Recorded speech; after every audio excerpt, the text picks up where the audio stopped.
today we'll start with atoms. So first let us see the scattering of alpha particles, and this is called as Geiger-Marsden experiment. Okay, so Geiger and Marsden were two Rutherford students, and they performed this experiment, the scattering of a gold foil by alpha particles. Okay, so suppose this is a gold foil and this is some radioactive source, so it emits alpha particles, right? And these alpha particles are concentrated. These alpha particles are concentrated in this direction so as to fall on this gold foil. So the gold foil is very thin. Okay, it's not very thick gold foil, right? And then after the gold foil there is a screen which is like this. This is a fluorescent screen. So the alpha particles strike the gold foil. So some of the alpha particles, they might come back, some of the alpha particles might pass through, and the alpha particles that pass through the gold foil, they will fall on the screen. Okay, so when they fall on the screen, some scintillations are formed. Okay, so you can see where the alpha particles collided on the screen, right? So now these are the details of the experiment. A beam of 5.5 mega electron volt alpha particles emitted from this source. Okay, 83214, I guess. Bi is for what? Bismuth. Yes. Okay, so 83214 bismuth, they were directed at a thin gold foil, and the size of the gold foil, the thickness of the gold foil is very small. It is 10 raised to minus 7 meters.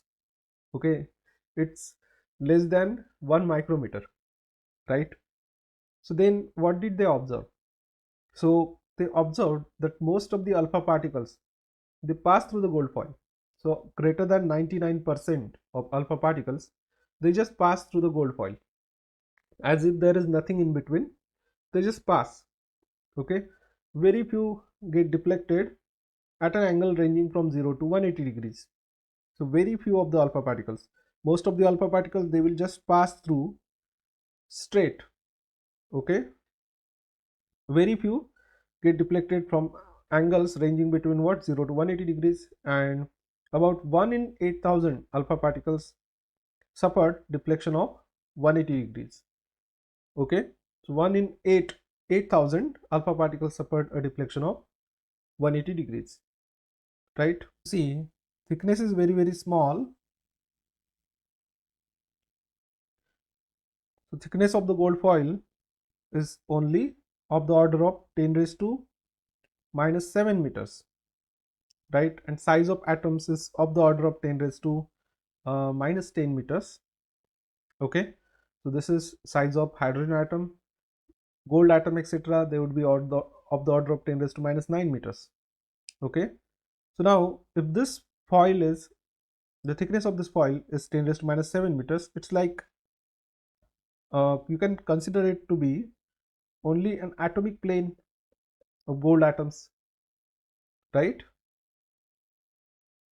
Very few atoms will be there. Okay, so suppose this is an atom, suppose this is a gold atom, and this is your alpha particle. Now what is alpha particle? So alpha particle is a helium nucleus, right? So He is, its atomic number is 2, mass number is 4. Okay, so it is helium nucleus. So then now suppose it goes closer to the gold nucleus, what will happen? Then there would be a repulsion between them.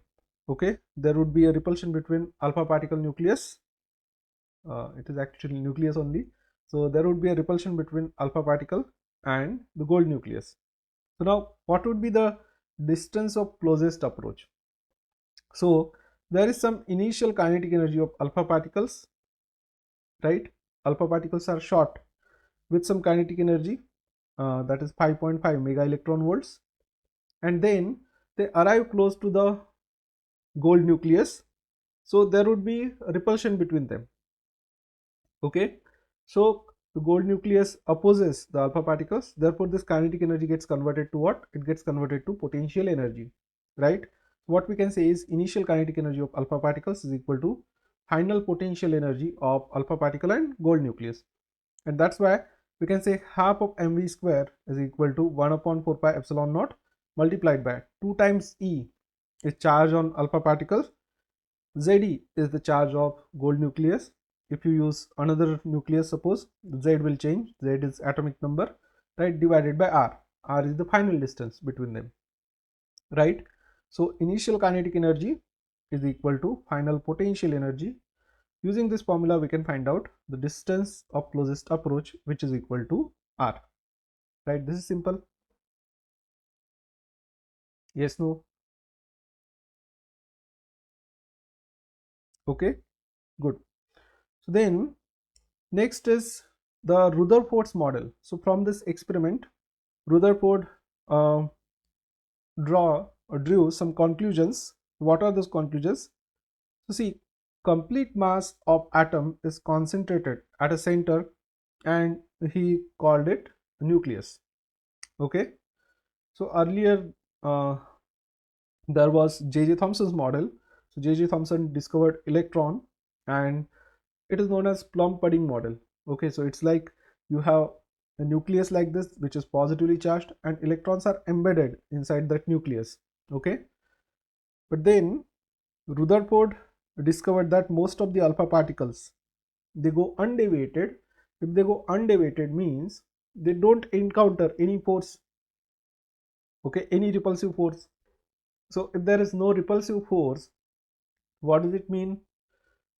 That most of the atom would be hollow, okay, and the positive charge inside the nucleus, it is positive charge inside the atom, it is concentrated in very small volume, right. The positive charge inside the nucleus, it's concentrated in very small volume, and that volume would be at the center, and electrons, they revolve around that uh, volume which contains positive charge, which is called as nucleus, right. So then size of an atom is of the order of 10 raised to minus 10 meter, okay, some factor multiplied by 10 raised to minus 10 meters. And then size of the nucleus is of the order of 10 raised to minus 14 meters. So there is 4 orders of magnitude difference between the size of atom and size of nucleus, okay. So atom is 10 raised to 4 times bigger compared to that of what? Size of the nucleus. So nucleus is so small, and otherwise the remaining atom, it is hollow, right. So then electrons revolve around the nucleus in the circular orbit. So then now there are certain drawbacks of Rutherford's model. So what are drawbacks?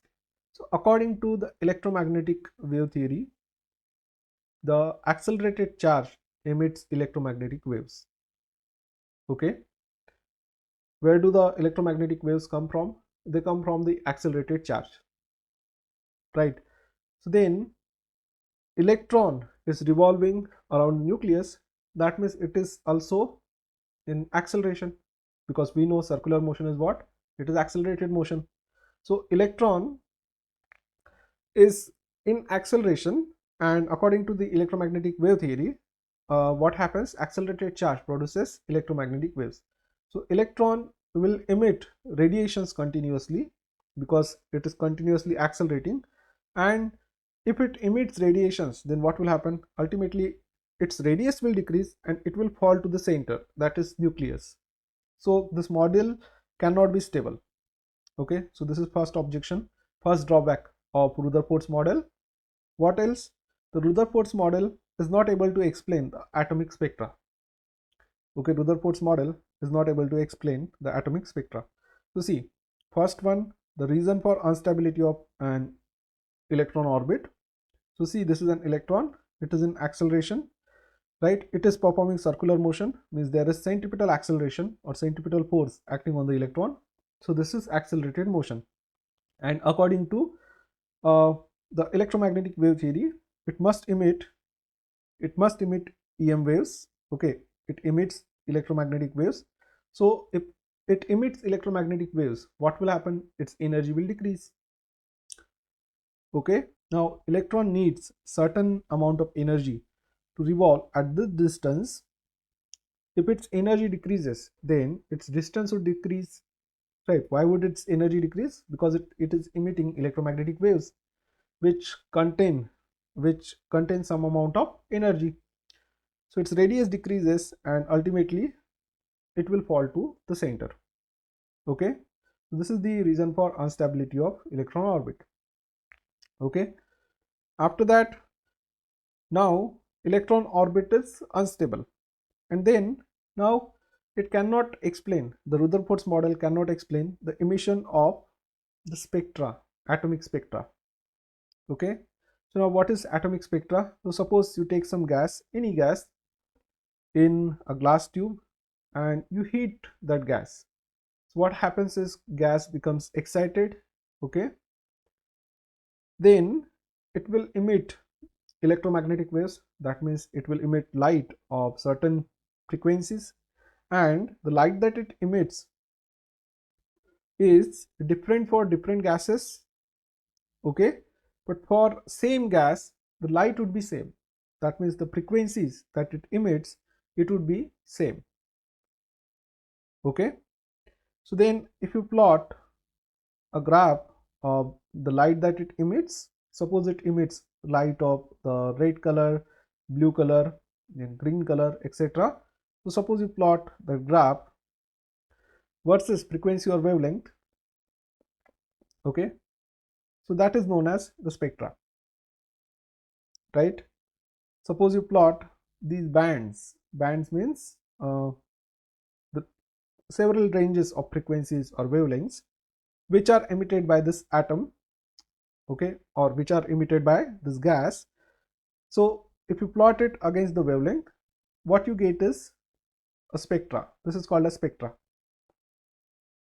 right? Spectra means light emitted by excited atoms. Okay, so this thing is clear, and there is no provision to explain the atomic spectra in the Rutherford's model. Okay, so these were two major objections to the Rutherford's model. So Niels Bohr knew that Rutherford's model is correct, but it needs to be explained correctly. That's it. Okay, so Niels Bohr knew that the Rutherford's model is correct, that there is a nucleus which is positively charged and electrons revolve around the nucleus. Okay, but it needs to be explained correctly. So he gave us some postulates, and those postulates are called as what? Bohr's model. So first one is the electron revolves around the nucleus in circular orbit, and the centripetal force is provided by the electrostatic force. So this postulate is just picked from Rutherford's model as it is. Okay, there is no difference, right? So there also electron revolves around nucleus. The centripetal force required for the circular motion, it is provided by the electrostatic force. After that, the electron doesn't emit any energy while revolving in stationary orbits. Now he didn't give any reason for this, but he said that there are some orbits which are stationary. That means there is a fixed distance from where if electron revolves there is a fixed radius. Okay, so if electron revolves in that radius, okay, then it will not emit any energy. But there, what is the speciality of that orbit? So the angular momentum of electron is equal to nh by 2 pi. Okay, angular momentum is equal to n times h is Planck's constant, divided by 2 pi. So n is called as principal quantum number, right? It will take values of 1, 2, 3, 4, so on and so forth. So it is just a number of orbit, you can say. Okay, first orbit, second orbit, third orbit, right? So angular momentum of a revolving electron can be written as mvr. Okay, we know it is a moment of linear momentum, so mvr is equal to nh divided by 2 pi. And when electron jumps from higher orbit to lower orbit, then it radiates a photon with energy equal to the energy difference between the two orbits. Okay, when electron jumps from a higher orbit to lower orbit, then what happens, that it emits a photon having energy equal to energy difference between two orbits, right? So see, the second postulate says that there are stationary orbits. Okay, so this kind of explains stability, we can say. He didn't give any reason, but we'll talk about the reason for that. Okay, but this second postulate, that electron revolves in certain orbits which are stable. Okay, so it explains stability if the reason for that is given. And the third one gives the reason of atomic spectra. Okay, so what is origin of spectra? So suppose electron revolves in this some orbit, you can say this is the initial orbit and this is final orbit. So electron revolves in this orbit, this is initial orbit denoted by I. It will have certain energy. So if it jumps from a higher orbit to a lower orbit, okay, higher initial orbit to a lower orbit. So I is initial orbit, F is suppose the lower orbit, right, lower final orbit. Then what will happen? So energy of this orbit and energy of this orbit is different.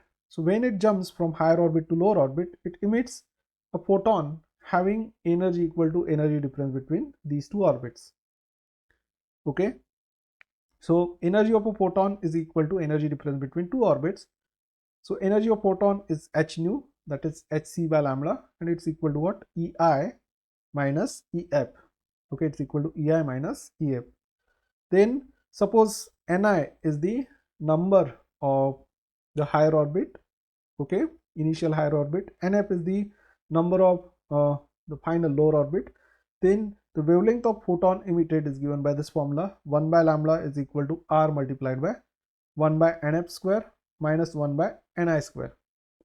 Okay, and then now if you fix the final orbit, okay, if you fix final orbit, so final orbit is suppose the first one, then the series called as the number of wavelengths emitted when electron jumps from second to first, third to first, fourth to first. It's known as Lyman series.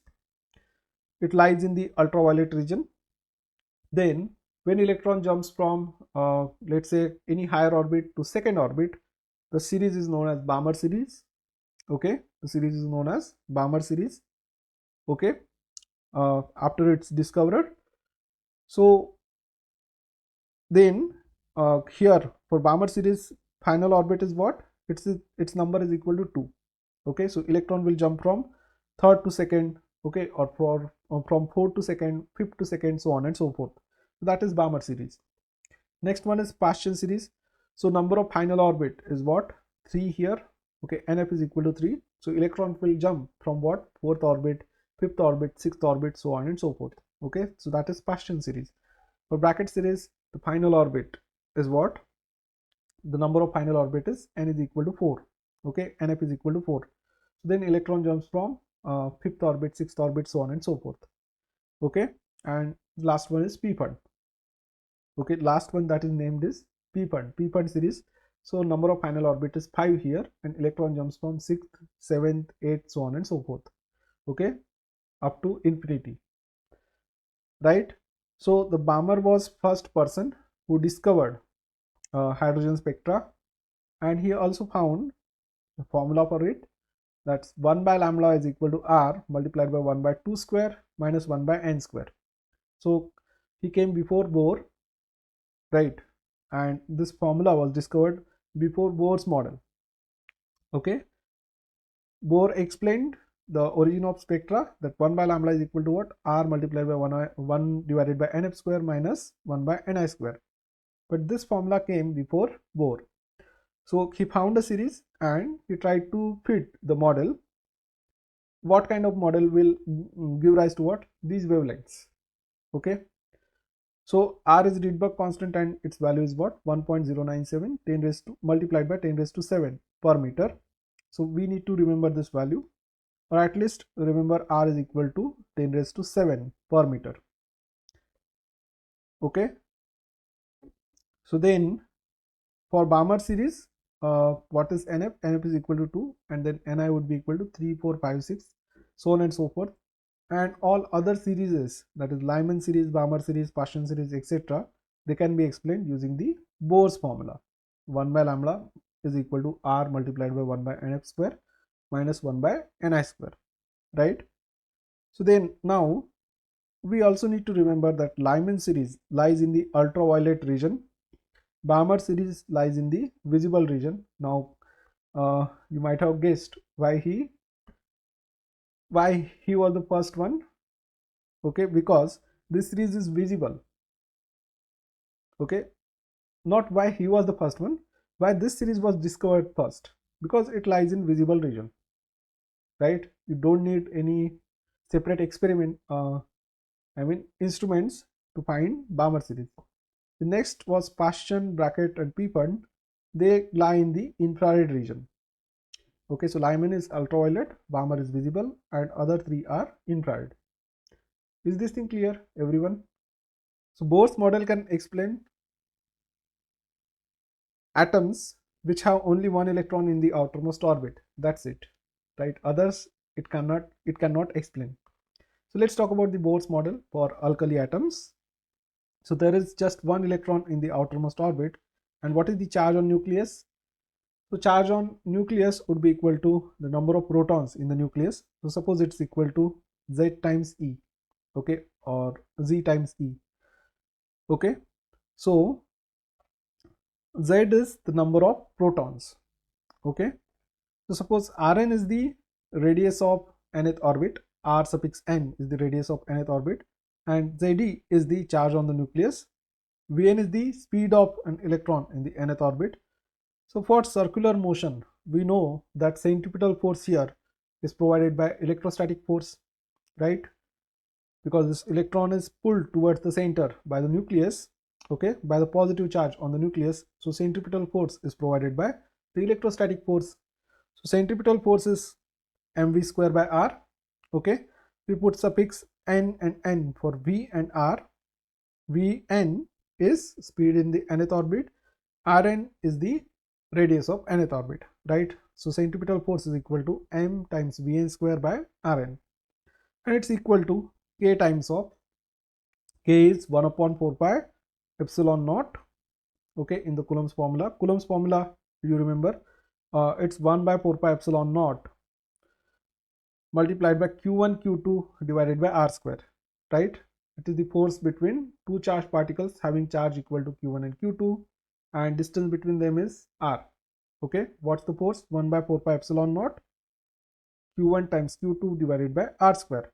So this 1 by 4 pi epsilon naught, we are writing it as k. Then what is q1? Charge on nucleus, that's Z times E. Charge on electron is E. Okay, there would be negative sign, but then there is negative sign here also in centripetal force, so you can say it gets cancelled out. So charge on nucleus times charge on electron divided by Rn square. Okay, so this Rn and this square, it will get cancelled out. Okay, so what remains is m times Vn square is equal to k times Zd square divided by R. Okay, m times Vn square is equal to k times Zd square divided by Rn, and then if you just multiply this thing with 1 by 2, what do you get? You get the kinetic energy. So kinetic energy of electron revolving around the nucleus, it is just equal to what? K by 2 times Z square by Rn. Okay, k by 2 times of Z square by Rn, right? Then what would be its potential energy? So the potential energy U is equal to just minus of k. Now this k and this k is different, right? So what we should do is this k is kinetic energy. I'm using same, let's call kinetic energy by ke. Okay, right? Or this k we can call it 1 by 4 pi epsilon naught. Okay, what is potential energy? So potential energy would be equal to 1 upon 4 pi epsilon naught, that is k, times charge on nucleus multiplied by charge on electron, so Zd times minus E, so minus Zd square divided by the distance between them, so distance between them is Rn. Okay, remember the formula for potential energy, U is equal to what? 1 upon 4 pi epsilon naught times Q1 Q2 divided by R. This is the formula for potential energy. Okay, so the potential energy between two charged particles is given by what? K, which is 1 by 4 pi epsilon naught multiplied by Q1 Q2 divided by R. K is 1 by 4 pi epsilon naught. Okay, Q1 is charge on nucleus, that is Z times E, multiplied by Q2 is charge on electron, so it is minus E. Okay, and R is distance between them, that's Rn. So if you substitute that, you get U is equal to minus of K times Z square by Rn. Okay, so now you can compare the kinetic energy and potential energy. So potential energy is minus 2 times kinetic energy, right? Potential energy is minus 2 times kinetic energy. Then total energy E is equal to potential energy plus kinetic energy, and that is just equal to minus 2 times kinetic energy plus kinetic energy. So total energy is just minus of kinetic energy. Okay, if you just see, the formula for potential energy is minus K multiplied by Z square by Rn, and what is kinetic energy? It's K by 2 times of Z square by Rn. There is 1 by 2 factor here, and this one is negative. That means this is double as that of the kinetic energy, but with negative sign. So potential energy is minus 2 times of kinetic energy, right? Then total energy is potential plus kinetic energy. So what is potential energy? Minus 2 times of kinetic energy, and you add kinetic energy into it, so you get total energy is just negative of kinetic energy, right? Total energy is just negative of kinetic energy, or total energy is equal to potential energy divided by 2. Total energy is potential energy divided by 2, right? And if you want to write down the formula for total energy is just minus K by 2 multiplied by Z square by Rn. Okay, minus K by 2 multiplied by Z square by Rn, right? So kinetic energy is K by 2 Z square by Rn. Total energy is minus K by 2 Z square by Rn. And total energy is negative, means that electron is bound to the nucleus. Okay, so is this thing clear, everyone? We had seen it in case of a planet revolving around sun in gravitation, or a satellite revolving around Earth or any other planet, right? So formulas for potential energy, kinetic energy, and total energy, I mean the relation between those energies is just same. Okay, there is no difference. So there also kinetic energy, the total energy would be minus of kinetic energy. Total energy would be potential energy divided by 2. Okay, so you can verify that. Anyways, so now just based upon this much theory, let us solve some numericals. So the total energy of electron in an atom in orbit is minus 3.4 electron volts. Its kinetic and potential energies are respectively. Tell me. So kinetic energy is just equal to minus of total energy. K is equal to minus of total energy. So that is minus of minus 3.4. Okay, so that's plus 3.4 electron volts. And what is potential energy? So potential energy is just 2 times of total energy. So that is 2 times of minus 3.4. Okay, so minus 6.8 electron volts. So that is option D. So this is from NEET 2019. That means designed by NTA only. Okay, let's see next question. The ratio of kinetic energy to the total energy of an electron in Bohr orbit of hydrogen atom is. Tell me.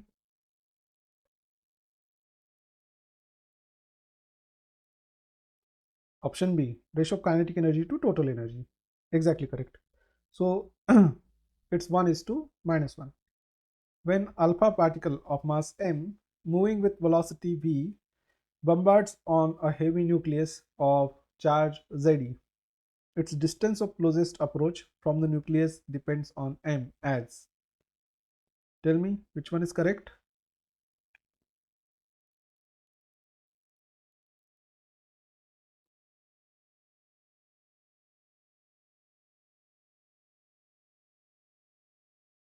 Option C. Option C, right. So kinetic energy of alpha particle is equal to its final potential energy. Okay, its initial kinetic energy gets converted to what? Final potential energy. So that is half mv square is equal to Ze times 2e, okay, k times Ze times 2e, right, charge on nucleus multiplied by charge on alpha particle divided by the distance of closest approaches r, and they are asking what's the relation between r and m. So you can move this m on that side, so you get r is equal to what? K times of 2 times Ze square,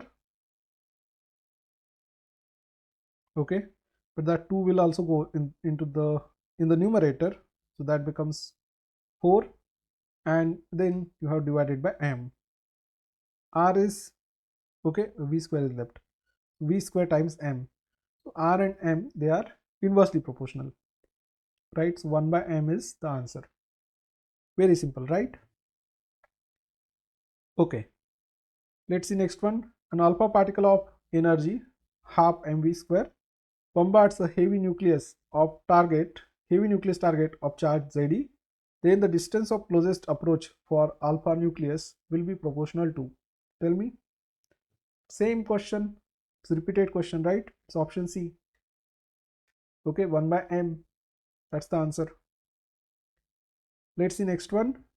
In Rutherford scattering experiment, when a projectile of charge Z1 and mass m1 approaches a target nucleus of charge Z2 and mass m2, distance of closest approaches are not.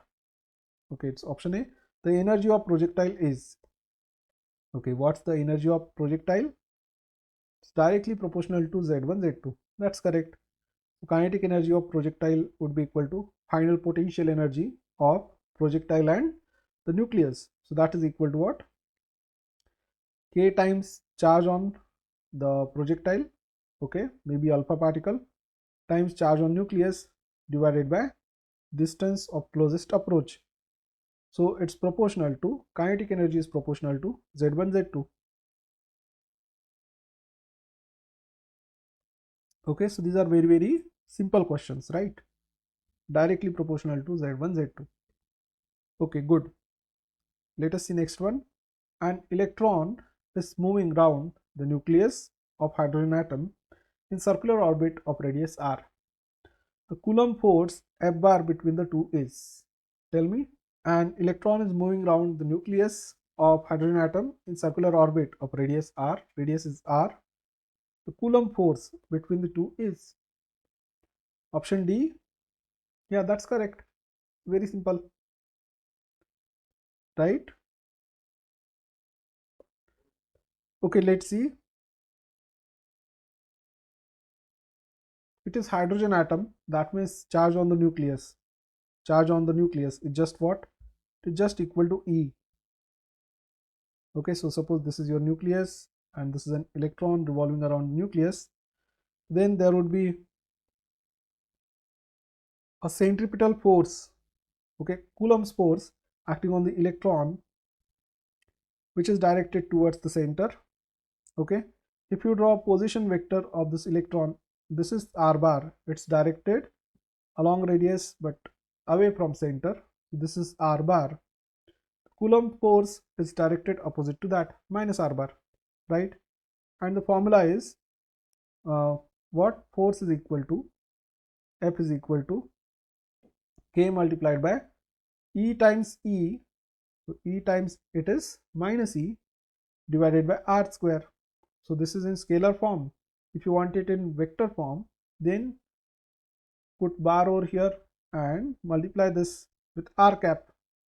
Okay. So force is directed, R cap is directed what?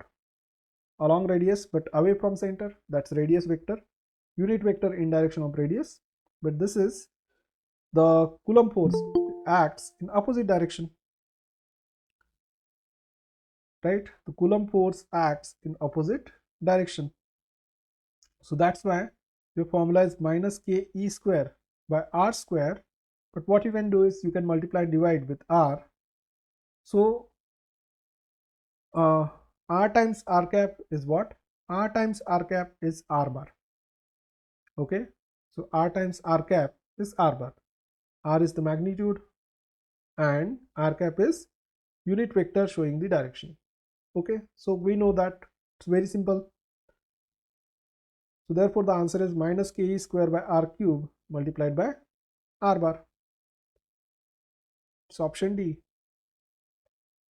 Okay, this is clear.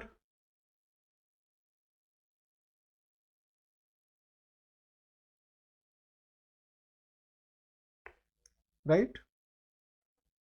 All right, it's very simple, right? Let's see next one. This one is from NEET 2023. Okay, in hydrogen spectrum, the shortest wavelength in Balmer series is lambda.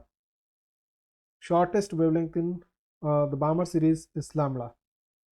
Okay, the shortest wavelength in bracket series is. Now let's understand this thing. Okay, and let's remember this thing. When is the wavelength shortest and when is it longest? Okay, so see, we have h nu is equal to what? Ei minus ef. So electron jumps from higher orbit to lower orbit. Okay, higher initial orbit to lower final orbit. So energy of photon emitted would be more if energy difference is more. Okay, energy of photon emitted is more if energy difference is more, right?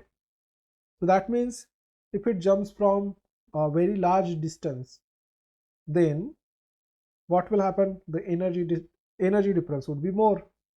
Okay, so energy difference would be largest when the electron jumps from infinity.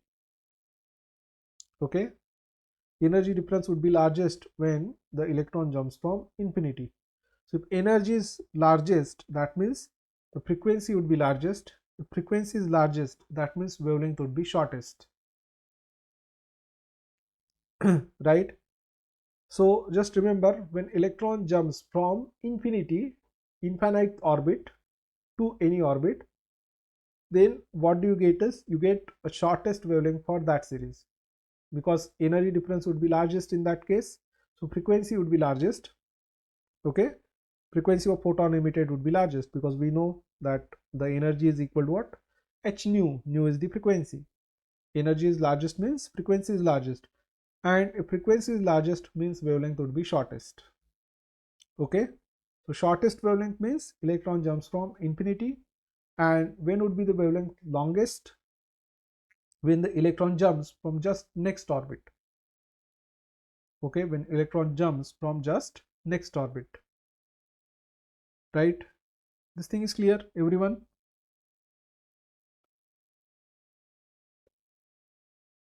So I will just write it down. Shortest wavelength means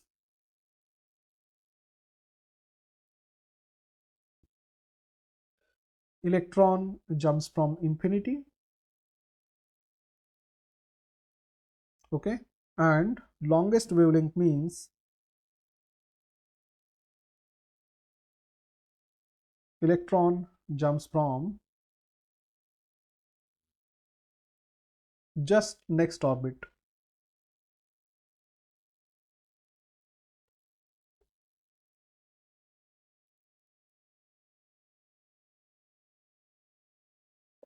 Okay, this is important. All right, in hydrogen atom, the shortest wavelength in Balmer series is lambda. Okay, and shortest wavelength in bracket series is, then the shortest wavelength in bracket series is. This is very simple. So now we have 1 by lambda, and let's call it B for Balmer.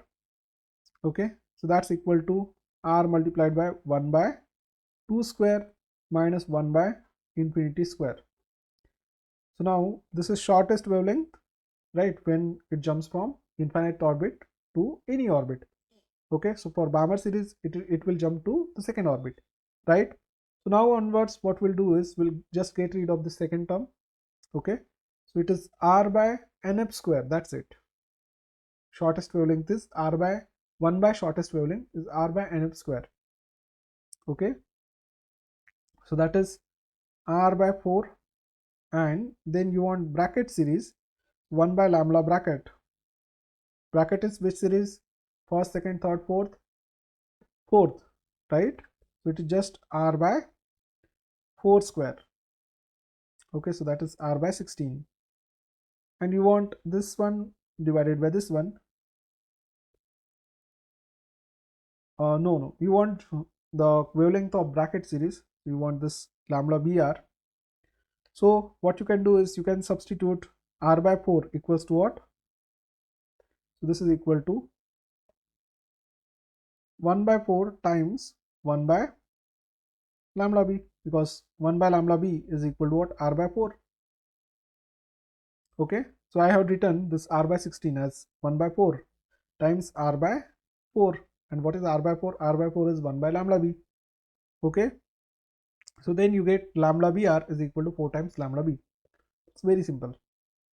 Okay, lambda br is equal to 4 times of lambda b. So option B. This is clear, everyone?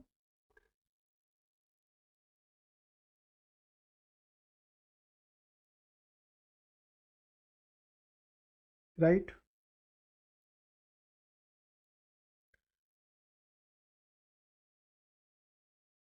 Okay, is there a problem?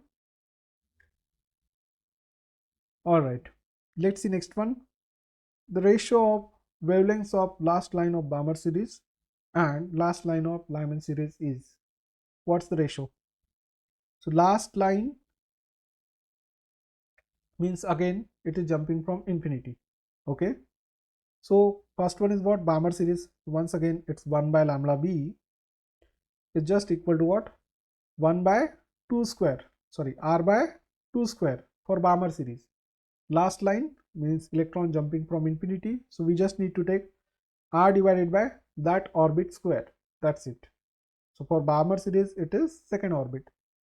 And then next is what? Lyman series. So 1 by lambda Lyman would be just equal to r divided by 1 square. And then take the ratio of these two.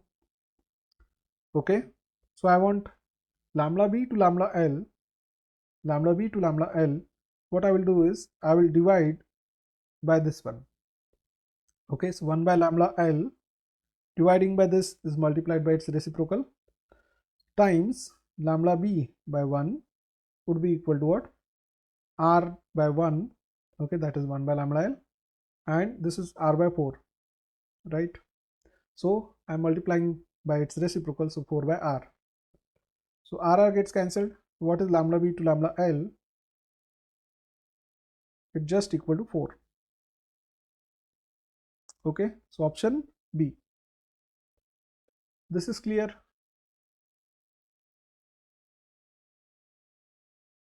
Right, good. Okay, let's see next one. Given the value of Rydberg constant is 10 raised to 7 per meter, the wave number of last line of the Balmer series in the hydrogen spectrum will be. Okay, so here the meaning of wave number, if they ask about wave number here, it would be 1 by lambda, and it's not 2 pi by lambda. Okay, wave number here would be equal to 1 by lambda, right? So tell me, what is wave number here? Given the value of Rydberg constant is 10 raised to 7 per meter, the wave number of last line of Balmer series in the hydrogen spectrum will be. This is very simple. Last line means electron is jumping from infinity. First line means electron is jumping from just next orbit. Okay, so 1 by lambda for Balmer last line is equal to what? R divided by 2 square. That's it. Okay, so that is 10 raised to 7 divided by 4. 1 by 4 times 10 raised to 7. 1 by 4 is 0.7, 0.25. 0.25 multiplied by 10 raised to 7 per meter. Okay, so that is option A. Very simple, right?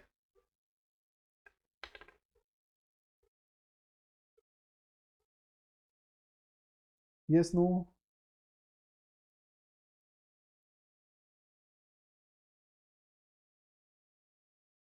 Okay, there is no confusion, right? What we are doing is, last line means,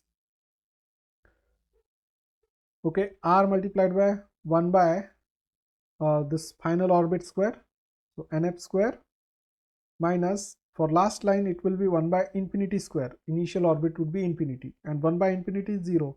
That's why we are just writing r by nf square. Okay, this is clear, Selva Kumar? Clear, sir. Okay, good. Let's see next one. Now see, this kind of question is repeated many times. Okay, first line or sometimes last line, etc., etc. It is repeated many times because, see, why are there lots of questions asked on the modern series? Because theory is small, but the equations, there are too many equations, right? Or even if you talk about the last equation, Einstein's photoelectric equation, there are 3-4 forms of that same equation.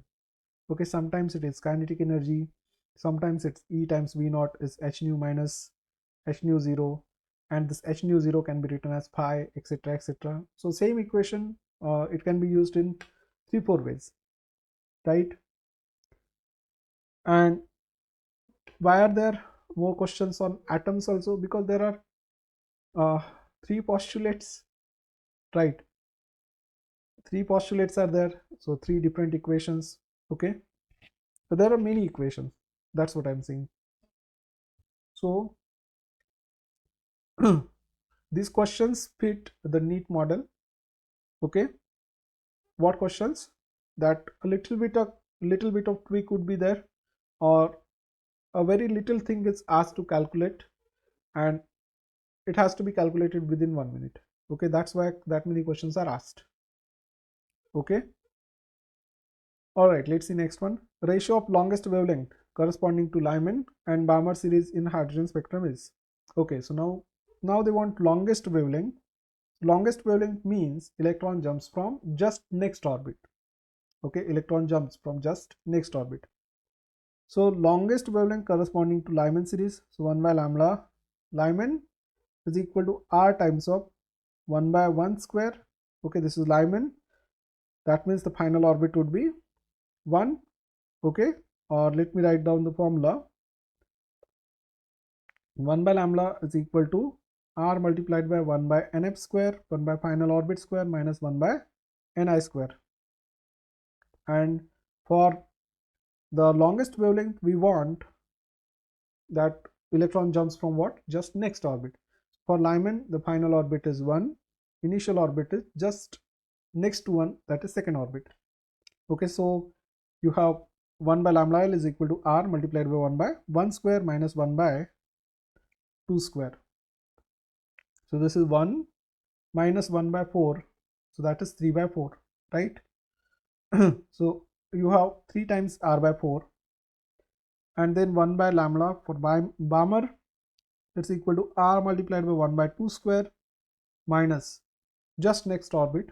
Okay, we want longest for this one also, so it is just next orbit, so 1 by 3 square. Okay, so this is 1 by 4 minus 1 by 9, 1 by 4 minus 1 by 9, that is 9 minus 4 divided by 36, so 5 divided by 36, so this is equal to 5r by 36, that is 1 by lambda b. Okay, and then you want this one divided by this one, right? Ratio of this one is to this one. So what we'll do, we will divide this thing, this equation by this equation. Okay, divide 2 by 1. 2 by 1 will give you what? 1 by lambda b on left hand side, and dividing by this one is multiplied by its reciprocal, that's why we are dividing by that. So it is lambda L by 1, and on right hand side what do you have?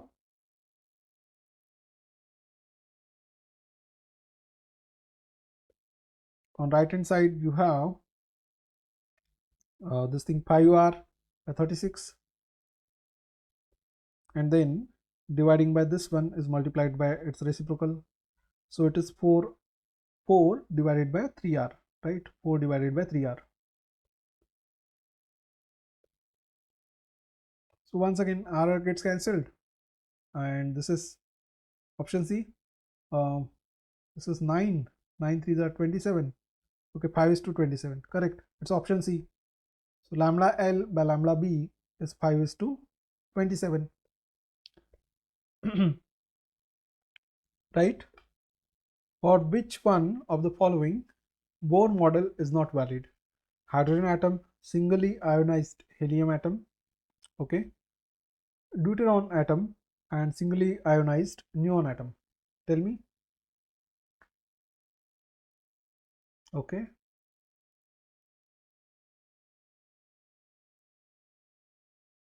What is atomic number of neon?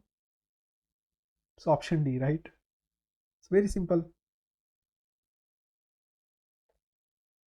Okay. There would be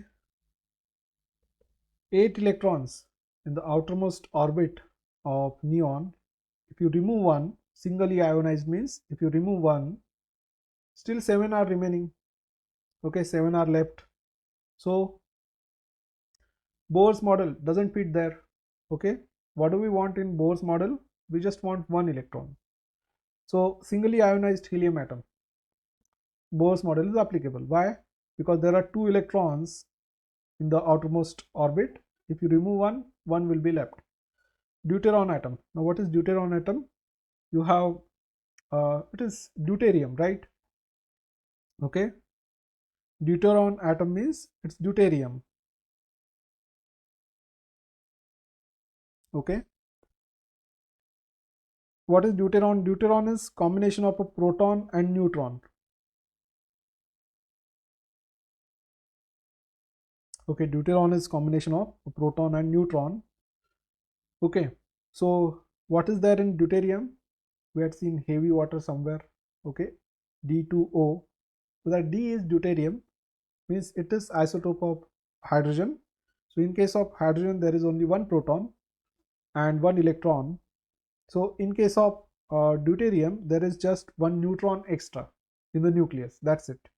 Okay, so proton and neutron, and electron revolves around it. Okay, so that is also fine, right? Because there is only one electron. This is isotope of hydrogen only, and then this one is not correct. Okay, all right, this is simple. Let's see next one. The Bohr's model of atoms. Option A assumes that the angular momentum of electron is quantized. Option B uses the Einstein's photoelectric equation. Option C predicts continuous emission of spectra for atoms, and option D predicts the same emission spectra for all types of atoms.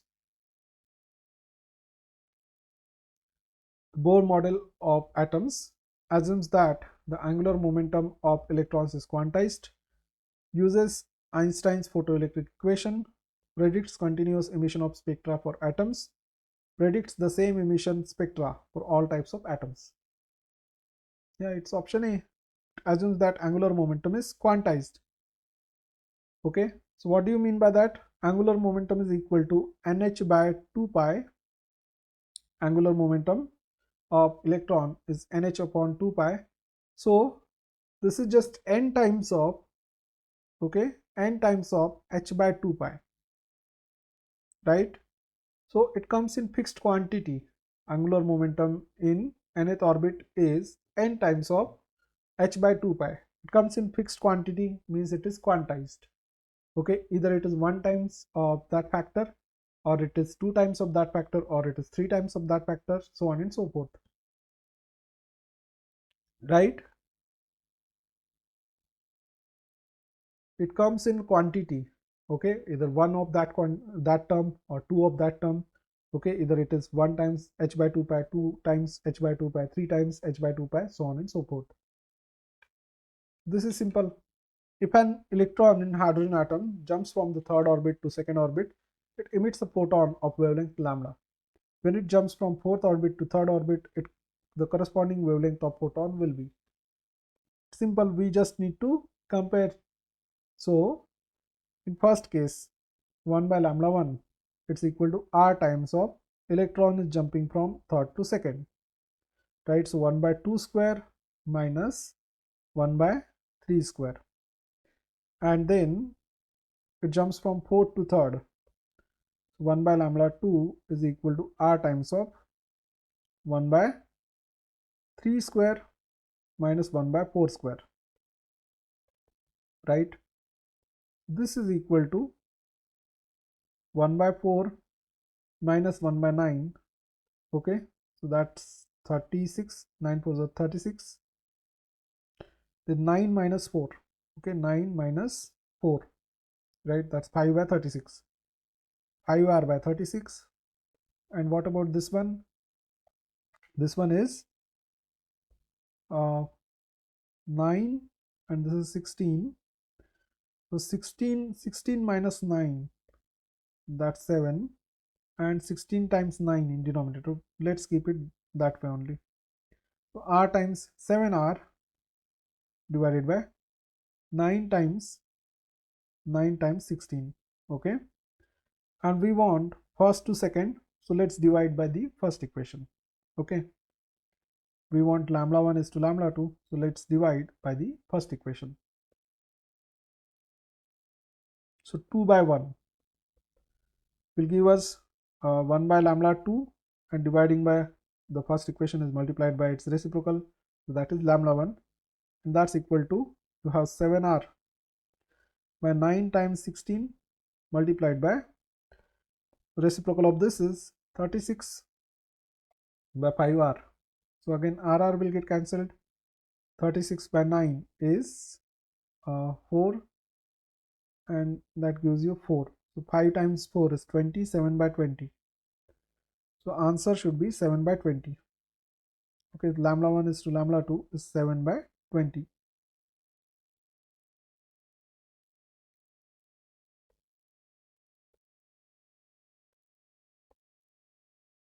Okay,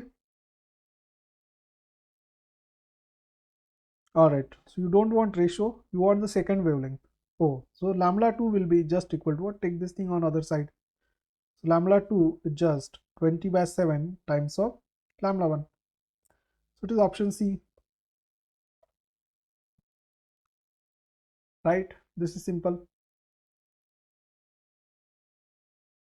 Okay,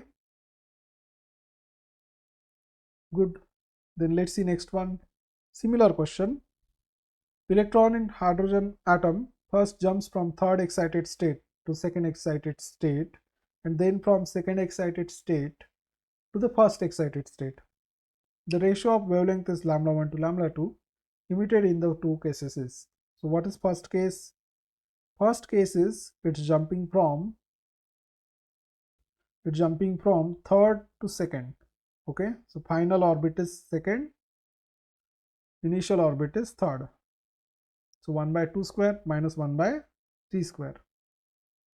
And second case is it's jumping from second to first, so it's jumping to the first one from the second, right? And we want this one to this one, the ratio of lambda 1 to lambda 2. Once again, this is first, this is second, divide second by first. Okay, what do we get? We'll get lambda 1 by lambda 2 equals to, and what is this thing? This is 1 by 4 minus 1 by 9, so it's 5r by 36. No, this is 5r by 36. And what is this thing? 3r by 4. Second one is 3r by 4. Okay, so 3r by 4 divided by 5r by 36. So divided by that, it's multiplied by reciprocal. So 36 by 4 is 9. 9 times 3 is 27. You have 27 is to 5. Right? RR will get cancelled. So it's option C. This is clear. Okay. So we have seen up to this point that energy of electron in nth Bohr orbit is given by what? The total energy is minus k by 2 z square divided by Rn. right, z square divided by Rn. We had seen this formula. Okay, so now let's see an equation for the radius, okay, and velocity, and also the energy of an electron in nth Bohr orbit of an alkali atom. Okay, so from the first postulate, what we can say is mv square by r, okay, the centripetal force required for a revolution of electron in circular motion, it's equal to what? K times of z square by r square. Okay, centripetal force is provided by the electrostatic force, so mv square by r is equal to k times of z square by r square. Okay, so this comes from the centripetal force is provided by the electrostatic force. Then you can cancel out this r with r square. Okay, this is Rn you can cancel out with Rn square, and you get mv square is equal to k times z square by Rn. And if you want Rn is equal to what? So just move this thing on this side. Okay, so Rn is equal to k times z square by m times Vn square, right? Rn is equal to k times of z square divided by m times of Vn square. You are just moving this thing on this side, okay, in denominator. So then from the second postulate, second Bohr postulate, angular momentum of an electron in nth Bohr orbit is given by what? Nh upon 2 pi. Okay, the angular momentum is given by Nh upon 2 pi. So then from this one, what you can do is you can Rn is equal to, yeah, so from this one you can find out Rn. Okay, Rn is equal to what? So move this thing on this side and you will get Rn is equal to Nh divided by 2 pi m times Vn. Okay, so Rn is equal to Nh divided by 2 pi m times Vn. So this is, see, from one postulate you get Rn is equal to this, from second postulate you get Rn is equal to this thing. You just equate the two. Okay, you just equate the two. If you equate 2, then there are certain cancellations. So see, from this one you have Nh upon 2 pi m times Vn, Rn is equal to Nh upon 2 pi m times Vn, and from the first one it is k times z square by mv square. Okay, k times z square by m times v square. V square is Vn square. Okay, because it's electron revolving in nth orbit. So m gets cancelled, Vn and Vn gets cancelled from here. So what remains is Nh by 2 pi equals to this factor 1 upon 4 pi epsilon naught times z square by Vn, and from this one you can find out Vn is equal to z square divided by 2 times epsilon naught Hn. Okay, so then you need to remember this formula. So Vn, the speed of electron in nth orbit, nth Bohr orbit, is equal to what? It is z square divided by 2 times epsilon naught Hn. Okay, z square divided by 2 times epsilon naught Hn. Okay, and again you need to remember one more thing, that Vn is proportional to z by n. Okay, actually this formula will be required very few times, we can say, or almost you won't require it.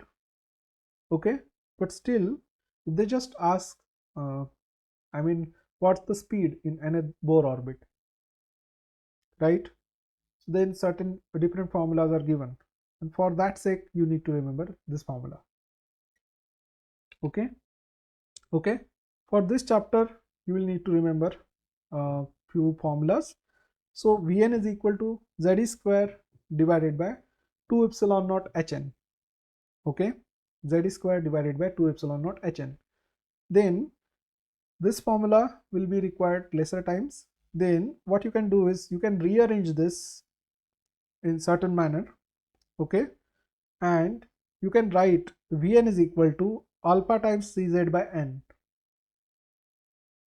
Okay, alpha times Cz by n. So what you have done here is you have just multiplied by C, you have divided by C, and rearranged this. So this alpha is known as a fine structure constant, and its value is 1 by 137. That's it. Okay, alpha is 1 by 137. So the formula for Vn in terms of this alpha is alpha times Cz by n. C is what? Speed of light. Okay, so what you have done to go from this formula to this formula is you have just multiplied by C, you have divided by C, that's it. Okay, then the fine structure constant comes there, alpha comes there. So it is alpha times Cz by n. What is alpha? It's E square by 2 times of H epsilon naught C.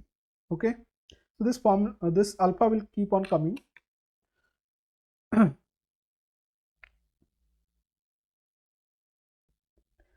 All right.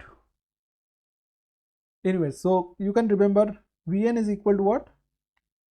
Alpha times Cz by n, and most of the times there is a question based on Vn, speed of electron in nth orbit. This formula would be sufficient. Okay, and then now what you can do after that is, so you have found the relation for Vn, then from that relation you can substitute that relation in equation number 4 and you can find out Rn. Okay, so after substituting that, so Vn is Ze square by 2 times epsilon naught Hn. You are dividing by that is you are multiplying by its reciprocal. So Rn is equal to Nh divided by 2 pi m. Okay, and dividing by Vn is multiplied by its reciprocal. So it is 2 times epsilon naught Hn divided by Z square, right? So then again there are if you just multiply this out, okay, this 2 will get cancelled, etc. Rn is equal to epsilon naught square h square n square divided by pi m e square. This is for hydrogen, and if you have some other atom, some other alkali atom, then you will have extra z in the denominator. Okay, just for hydrogen it is epsilon naught square h square n square by pi m e square. Okay, and if you have some other alkali atom, then there will be extra z in the denominator. Okay, so this is formula for Rn, and then for z equal to 1 and n equal to 1, you get what? You get first orbit of Bohr atom. Okay, first orbit of Bohr atom. That is radius of first orbit of Bohr atom, and if you substitute all those values, epsilon naught h, okay, then mass of electron, etc., charge on electron, then what do you get is A naught is nearly equal to 0.5 angstrom. Okay, A naught is equal to 0.5 angstrom, right? And then now just substitute back n and z. So this is first orbit of what? If n is equal to 1, z is equal to 1, this is first orbit of hydrogen. Okay, so radius of nth orbit of alkali atom is just equal to A naught times n square divided by z. If it is hydrogen atom only, then Rn is just equal to A naught times n square. Okay, there won't be any z, right? This thing is clear, everyone, right? Okay, and then let's see the next thing, the energy of electron in nth Bohr orbit. So I have just written down the final formula here. So E is equal to minus of RCH times Z square by n square. E is equal to, okay, you can call it E suffix n. It's equal to minus of RCH multiplied by Z square by n square. So how can you get that? So you got the formula for radius, and you have energy of electron in nth orbit. It's minus k by 2 Z square by Rn, right? You have this formula. Just substitute Rn in this formula. Okay, just substitute this Rn in this formula and you will get En. So the formula for En is minus me raised to 4, okay, divided by 8 epsilon naught square h square n square for hydrogen. If it is some other atom, then it's multiplied by z square. Okay, so the formula is minus me to the power 4 z square if there is some other atom. Okay, the z square will not be there if it is a hydrogen atom, or z is just equal to 1. So minus me to the power 4 z square divided by 8 epsilon naught h square n square. Okay, 8 epsilon naught h square n square, right? This is your formula, minus me to the power 4 times z square, then you have 8 times epsilon naught h square n square in the denominator. Okay, then what you do is here in denominator you multiply it with 1 h, okay, and c, that is speed of light, and you have divided by ch, you multiply with ch, okay, on this side ch. So what you get is me to the power 4 8 epsilon naught h cube c. So this thing is called as Rydberg constant. Okay, this thing is known as Rydberg constant, and then you get this formula, En is equal to minus of RCH multiplied by z square by n square. Okay, this is the energy of electron in nth orbit, right?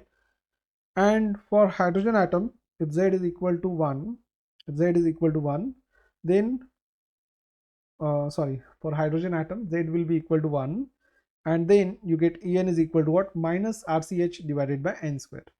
Okay, you get En is equal to minus RCH divided by n square. All right, so I have written down that formula here itself, right? So don't need to check this out.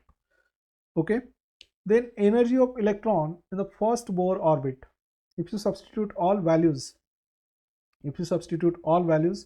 for hydrogen atom, that means you substitute R is equal to what? 10 raised to 7. You substitute C is equal to what? 3 into 10 raised to 8. H is equal to 6.64, 6.64 into 10 raised to minus 34. If you substitute all those values and take n equal to 1, then for hydrogen atom you get E1 is equal to what? Minus 13.6 electron volts. So this value also you need to remember. And then for nth orbit, energy of nth orbit would be just equal to what? E1 divided by n square. Okay, there is this n square in the denominator. So energy of electron in the nth orbit is just E1 divided by n square. Okay, this thing is clear. Let us see a couple of questions based upon this. Okay, so let R1 be the radius of the second stationary and R2 be the radius of the fourth stationary orbit of electron in Bohr's model. The ratio of R1 is to R2 is, tell me. This is second stationary and this is fourth stationary. It's very simple, right? So R1 is equal to A naught times N1 square. R2 is just equal to A naught times N2 square. And what is R1 by R2? It's just ratio of those two. So A naught will get cancelled. Okay, you have N1 square by N2 square. So this is second stationary and this is fourth stationary. So 2 square divided by 4 square. So that's 1 by 4, right? That is just equal to 1 by 4. So it's option B. Okay, very simple. Right? Yes, no? Okay, good.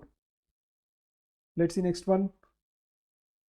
Let T1 and T2 be energy of electron in first and second excited states, first excited state and second excited state of hydrogen atom respectively. According to Bohr's model of atom, the ratio of T1 to T2 is. Now what is first excited state? What is second excited state? So this first orbit of electron, this is known as ground state. Okay, this is known as ground state. Then okay, so this is the first orbit of electron is known as what? This is the ground. Okay, this is known as ground state. So electron gains some energy and jumps to next state. Okay, so then we say that the atom is excited. Okay, so the first orbit is ground state. What is the first excited state? First excited state is the second orbit. Okay, first excited means second orbit and second excited means third orbit, right? So first excited means n is equal to n equals to 2, and second excited means n equals to 3. So option C. Okay, let's check. That seems correct. Okay, so T1 and T2 be the energy of electron in the first and second excited states. So T1 is to T2 is equal to, tell me, that's equal to what? E2 is to E3. Okay, and we have the formula that En, I will write it here, En is equal to what? E1 divided by n square. So it's inversely proportional to n square, right? It is just inversely proportional to n square. That means it will be 3 square divided by 2 square, because it is inversely proportional to, E is inversely proportional to n square. So E2 would be E1 divided by 2 square. Okay, so that 2 square will come in denominator, and E3 would be equal to what? E1 divided by 3 square. Okay, so that's why 3 square divided by 2 square, so 9 is to 4.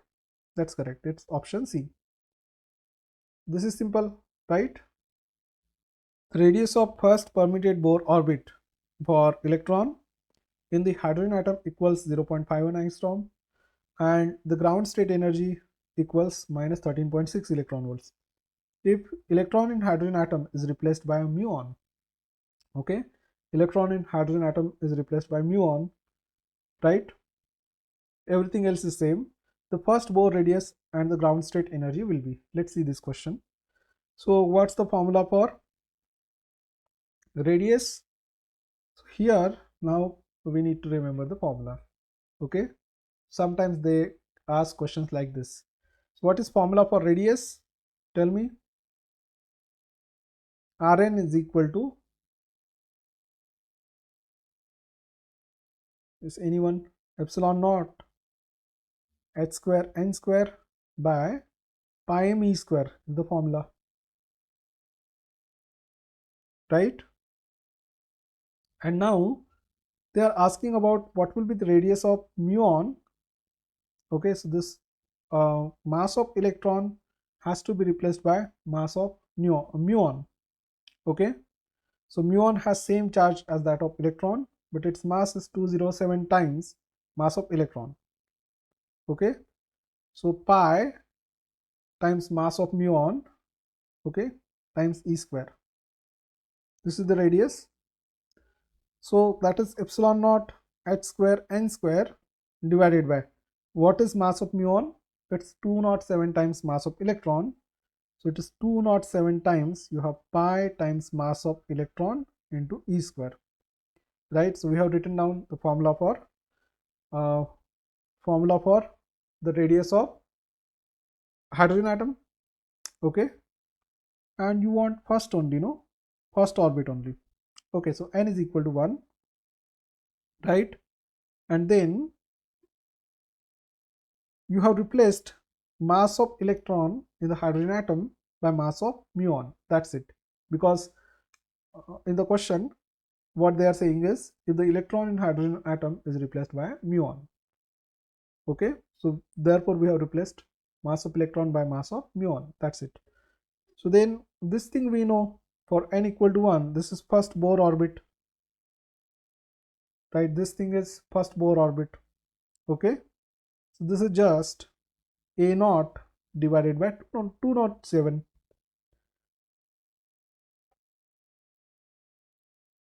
Okay, so what is a naught? All right, I will erase this. This is equal to a naught 0.5 angstrom. So 207, these many angstroms. So energy of electron in nth orbit is minus me to the power 4 divided by 8 epsilon naught square h square n square, and then we just need to care about m. M comes in numerator here. Okay, that En is equal to what? Minus, in place of mass of electron there will be mass of muon, and that is equal to what? So this will be energy of muonic atoms. Okay, muonic means the electron is replaced by muon. Okay, so that is minus me to the power 4, but m is replaced by mass of muon. Okay, divided by 8 epsilon naught h square n square, and then you just substitute mass of muon, so you get minus 207 times mass of electron. Okay, then you have e to the power 4 upon 8 epsilon naught h square n square, and for n equal to 1, this thing is just equal to what? This thing is just equal to the first Bohr atom, first Bohr orbit. So then you get energy in first Bohr orbit, that's equal to 207 multiplied by E1. And what's that? 207 times of E1. 207 times, this is minus 13.6 electron volts. So then this thing will be equal to what? It will be about 2000. Okay, so this thing, option C, is correct. Right? This is clear, everyone?